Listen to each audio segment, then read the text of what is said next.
Hello friends, welcome to my channel. இன்னைக்கு வீடியோவில் நம்ம என்ன செய்ய போகிறோம் தெரியுமா? கொழுக்கட்டை செய்ய போகிறோம். அதுவும் நார்மல் ரைஸில் கிடையாது, ரெட் ரைஸில் பண்ண போகிறோம். அதுவும் ஸ்வீட் மட்டும் கிடையாது, காரமும் பண்ண போகிறோம். வாங்க வீடியோக்குள்ளே போகலாம். அதுக்கு ஃபஸ்ட்டு சிறுபருப்பு, அது கொஞ்சம் லைட்டாக ஃப்ரை பண்ணி எடுத்துக்கிறேன். ஓகேங்களா? இப்போ கொஞ்சோண்டு தண்ணி ஊற்றி வெல்லத்தை கரைச்சி எடுத்துப்போம். 1 2 3 4 5 இந்த வெல்லத்தையும் கரைச்சாச்சு. மாவு பார்த்திங்கன்னா இது 250 ml 250 கிராம் இருக்கிற கப்பு. இது அதில் ஒரு 2 கப் எடுத்துக்கிறோம். இது ரெட் ரைஸ், இது ரெட் ரைஸ் பொடி. இதில் புட்டு பண்ணால் இன்னும் நல்லாயிருக்கும். ஸோ இப்போ அந்த காய்ச்சின வெல்லம் இருக்கு இல்லையா, அதில் நம்ம கொஞ்சம் கொஞ்சமாக ஊற்றி இதை அப்படியே மிக்ஸ் பண்ண போகிறோம். அதுக்கு முன்னாடி நம்ம என்ன பண்ணிக்கலாம்னா, அந்த லைட்டாக ஃப்ரை பண்ணோம்ல அந்த சிறுபருப்பு, அந்த சிறுபருப்பையும் கொஞ்சோண்டு அளந்து இதில் போட்டுக்கலாம். ஒரு சின்ன கப் அளவுக்கு நான் போட்டிருக்கேன், 1/4 கப் அளவுக்கு. அப்புறம் தேங்காவை துருவி வச்சுருந்தேன், அதில் கொஞ்சோண்டு எடுத்து போட்டுக்கலாம். இப்போ வெல்லத்தை ஊற்றி ஊற்றி கரெக்டாக ஒரு பதத்துக்கு வர மாதிரி இதை நல்லா பிசைஞ்சு எடுத்துக்கணும். கொஞ்சோண்டு ஏலக்காய் பிச்சு போட்டுக்கிறேன்.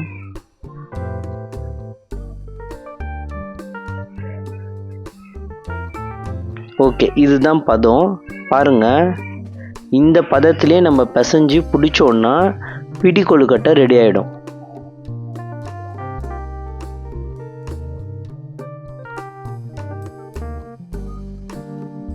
இப்படி உதிரி உதிரியாக இருக்கணும். இந்த ஸ்டேஜ்லேயே நம்ம பிசைஞ்சாதான் கரெக்டாக அந்த பிடி கொழுக்கட்டை நிற்கும். ரொம்ப தண்ணியாகிடக்கூடாது.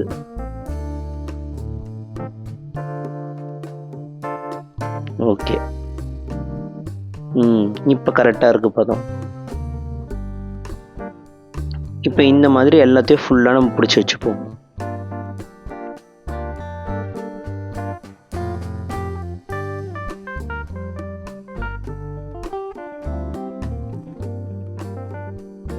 ஓகே, இப்போ பிடி கொழுக்கட்டை ரெடி ஆயிடுச்சு.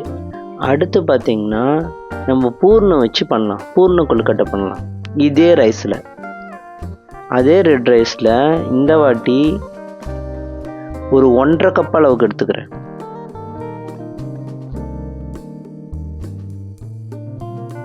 ஒன்றரை கப் போதும்.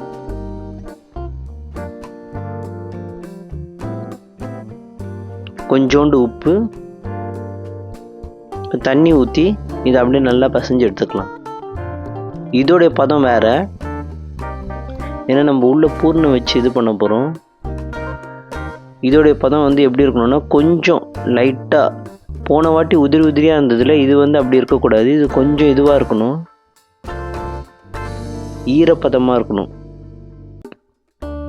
இப்போ நம்ம பூர்ணத்தை ரெடி பண்ணிடலாம். அந்த லைட்டாக வரட்டும் இல்லையா சிறுபருப்பு, அது கூட கொஞ்சோண்டு துருவின தேங்காவையும் வெள்ளைத்தூளியும் நான் போட்டுக்கிறேன். போட்டுட்டு இதை நல்லா நம்ம மிக்ஸ் பண்ணி எடுத்துக்கலாம்.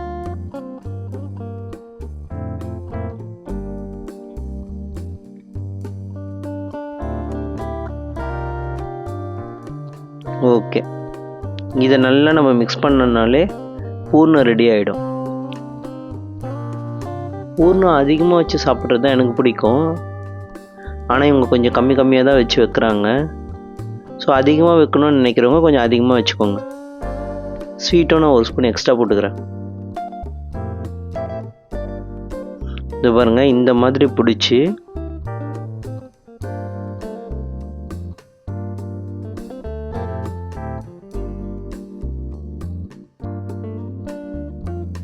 கோழி செட் பண்ணி நம்ம அதில் பூர்ணத்தை வச்சு மூடிடலாம். ஆக்சுவலி இவங்க ரொம்ப கம்மியாக வச்சுட்டாங்க பூர்ணம், ஆனால் அப்படி வைக்காதீங்க, நிறைய வைங்க.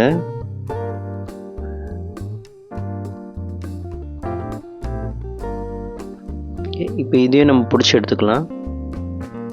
இது பூர்ண கொழுக்கட்டை, இதுவும் ரெடி. இப்போ அடுத்து கார கொழுக்கட்டை செய்யலாம். அதுக்கு கடலைப்பருப்பை ஒரு 1/4 கப் எடுத்துக்கிறேன். அதை நம்ம லைட்டாக ஃப்ரை பண்ணி எடுத்துப்போம். இப்போ என்ன பண்ணேன்னா அதே இதில் கொஞ்சோண்டு எண்ணெய் ஊற்றி கொஞ்சோண்டு கடுகு, உளுந்து, அப்புறம் காஞ்ச மிளகா ஒரு 2 அது 4 பிச்சு போட்டிருக்கு, சும்மா கொஞ்சோண்டு கருவேப்பிலை,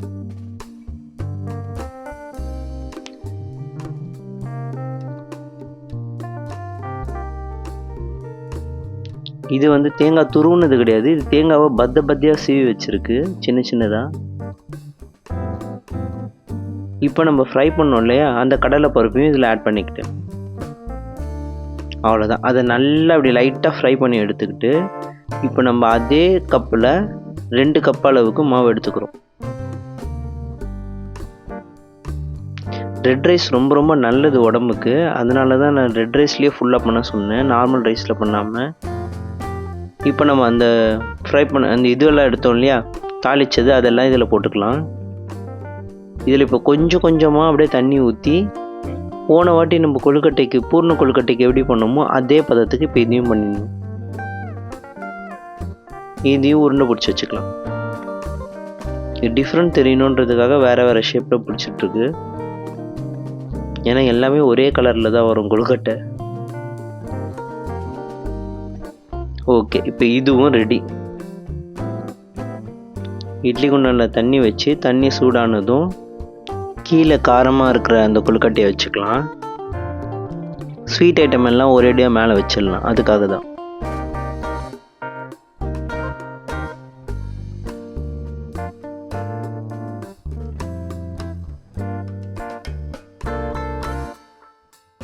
ஓகே, மேலே தட்டு வச்சு ஸ்வீட் ஃபுல்லாக நம்ம மேலே வச்சிடலாம்.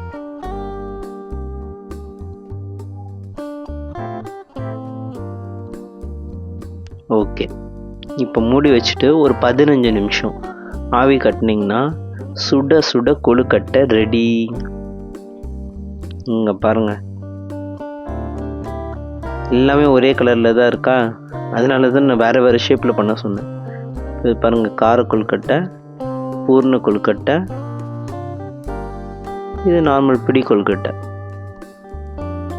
பிடி கொழுக்கட்டையில் கொஞ்சம் வெல்லம் கொஞ்சம் கம்மியாக போட்டோம், கொஞ்சம் சுகர் கம்மியாகிடுச்சு. நீங்கள் வேணால் சுகர் கொஞ்சம் ஜாஸ்தியாக போட்டுக்கோங்க.